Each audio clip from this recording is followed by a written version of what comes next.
ప్రతి ఉదయం ప్రభువుతో ప్రారంభం అనే ఈ కార్యక్రమాన్ని వింటున్న దేవుని బిడ్డలైన మీ అందరికీ మన ప్రభు అయిన యేసుక్రీస్తు నామములో శుభములు కలుగునుగాక. దీవించబడిన వారిగా, దేవుని కనికరము పొందిన వారిగా, ఆయన మార్గంలో నడుస్తున్న మనందరికీ కూడా కొన్నిసార్లు శ్రమలు, ఇరుకులు, ఇబ్బందులు కలుగుతాయి. అయినప్పటికీ ప్రభు కృప మనకు తోడై ఉండి మనల్ని బలపరుస్తూ ఆశీర్వదించి నడిపిస్తూ ఉంటుంది.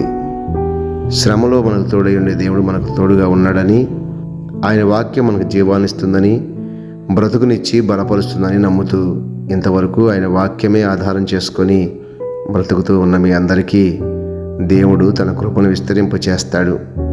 ఈ ఉదయకాలం కూడా దేవుని వాక్యాన్ని విని మన దైనిక జీవితాన్ని ప్రారంభిద్దాము. అపోస్తుల కార్యముల గ్రంథము 7వ అధ్యాయము 34వ వచనం చదువుకుందాం.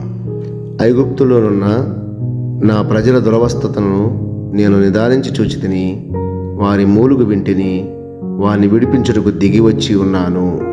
ఈ లోకంలో మనం అందరము బాగున్నప్పుడు మన దగ్గర నిలిచి పలకరించి మన క్షేమ సమాచారం గురించి మాట్లాడుతూ ఉంటారు ప్రజలు.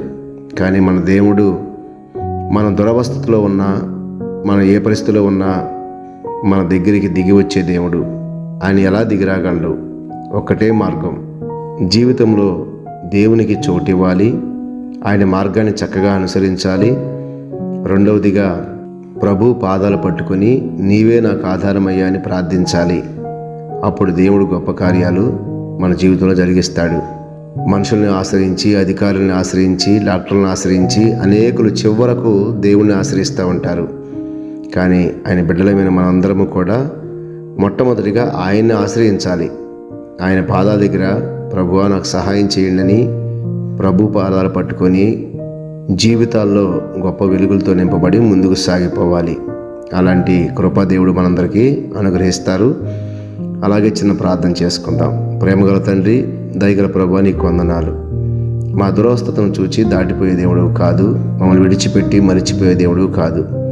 నీ పాదాలు పట్టుకొని కన్నీరు కాచి నిన్ను వేడుకున్నప్పుడు వెంటనే సహాయం చేస్తావు. కానీ మా జీవితాన్ని కూడా మేము సరిచేసుకోవాలని ఆశపడతావు.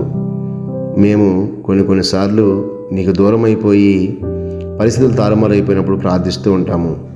కానీ ఉదయకాలం మా దేవుడు నీవేనని, నీ మాట జాగ్రత్తగా ఆలకిస్తామని, శ్రద్ధగా వింటామని, మా మనసులు సరిదిద్దుకొని ఆలోచనలు సరిచేసుకొని నిన్ను వెంబడించాలని ఆశపడుతూ నీ కృప కొరకు వేడుకుంటూ నీ ఆలోచన మా హృదయాలు స్థిరపరచమని నీ సహాయాన్ని వేడుకుంటూ యేసు నామంలో ప్రార్థిస్తున్నాం తండ్రి, ఆమేన్.